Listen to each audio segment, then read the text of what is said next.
Creating amazing referral partnerships. This is going to be a good one, my friends. Now, what we're going to be going over in today's video are making sure that you got a clearly defined client avatar. We need to make sure we research into ideal referral partners for this client avatar. We're going to be going through this amazing spreadsheet. It's going to be fantastic. A little game plan of how you can add value to the referral partner. You'll see that soon. Got my little list here. A system to help you manage and build the relationship. Key, absolutely important. And finally, a way to measure the effectiveness of your results. So what I'm going to do is I'm actually going to share screen and go through a little tool that we've created at Clinic Mastery called our Professional Referrer Tracking and Acknowledgement Dashboard. Now, before I do jump into this one, please, if you could, it would mean the world to us if you could hit the like and subscribe button. It helps us to reach more people, to help more people, and to create a bigger impact. All right, my friends, thank you very much. And let's dive deep into this one now. So what you'll see here is what we call our Professional Referrer Tracking and Acknowledgement Dashboard. This is how the sausage is made. This is what we see when we're building these out. Now, to begin with, we're going to go through a few of these tabs today and kind of explain the thought process behind this and how we actually practically implement this with the clinics that we work with. And so we start with the potential partnerships. And in order to understand our potential partnerships, we need to know, who do we want to be referred in? Who are our ideal clients? And so if you haven't already, before you do anything like this, before you even think partners, referral partners, whatever it may be, go back to the drawing board and write down really clearly, who are your ideal client avatars? Now, a great example of this would be, let's say one of your ideal client avatars is a young family, but in particular, the mum of the young family. They typically make the healthcare decisions. They're normally in charge of everything around that. So let's say that you're looking for someone between the age of 30 and 45. You could, once you map all that out, go, well, who are the typical referral partners? And you could list those down. But then you might also start to think, well, what about if I looked at becoming a referral partner or getting referral partnerships with hairdressers? That could be one thing. Or we could look at Pilates studios. So you're thinking, where do they spend their time?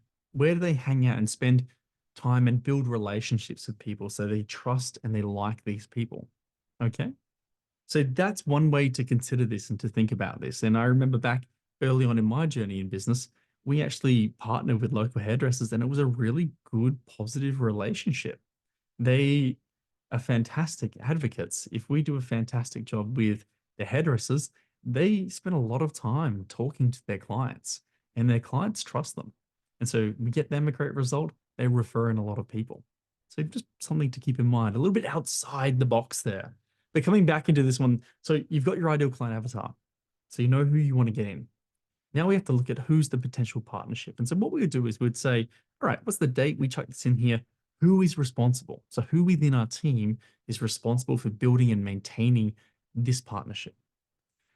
Jotting down the potential partnership, the business, the role that that person has, their profession, their location. So we want to make sure we have all this data down so we're not always looking for it when we go, oh, let's contact this person or go visit this person or send them a thank you gift.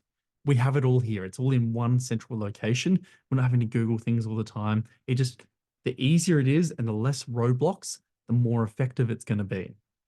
Put down their mobile, email if you can get it as well, website, their social links.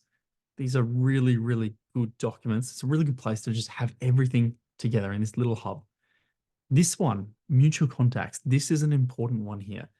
If you can have an introduction from a mutual contact, it's much easier to start that relationship initially.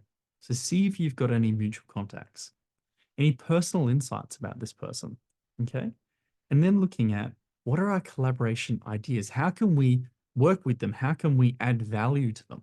So if we look at this, collab idea could be outbound referrals, train their team, send topical articles, professional development, connecting with experts, shared team training, observation, etc. There's lots of different things you can be doing with them.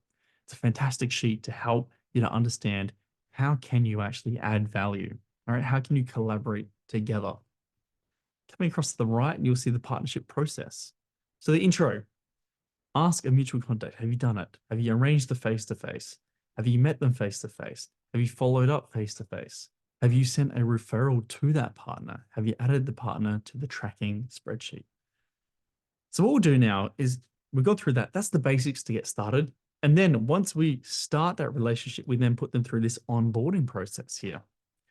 So we put the details in here, coming through, and just make sure that we've ticked all of these off. We want to actually go and use their service if we can. Leave them a really good Google or Facebook review and start to understand their special interest.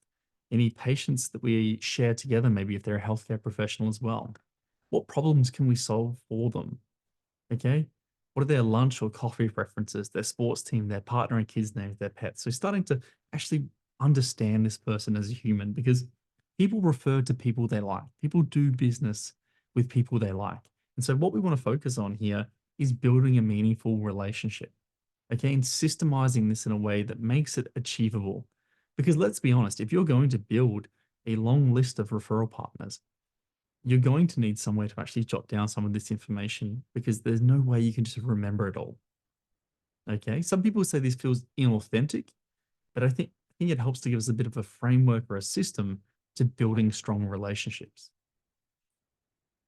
Then we can jump into the collaboration. This is where we can go really deep on the collab side of things. If you remember from that first tab, we looked at how can we collab. This is where we go really deep into how do we actually make that happen? How do we add a lot of value to them? And then coming across here, we're looking at the contact, ideal frequency, and when is the next contact going to be. Okay, part of any relationship is continual improvement, continual contact. And then we've got our tracking and acknowledgement. Okay, so putting each professional referrer down, we labeled bronze, silver, and gold based on how many referrals they sent through. And then we looked at ways to thank people based on how much they trusted us and how much they trusted us by sending their clients and the people they know through to us. And so we would track this month on month so we could see how effective are our efforts at building referral partners, referral relationships, and generating more ideal clients for the clinic. All right, my friends, we're going to keep this one short, sharp, and shiny.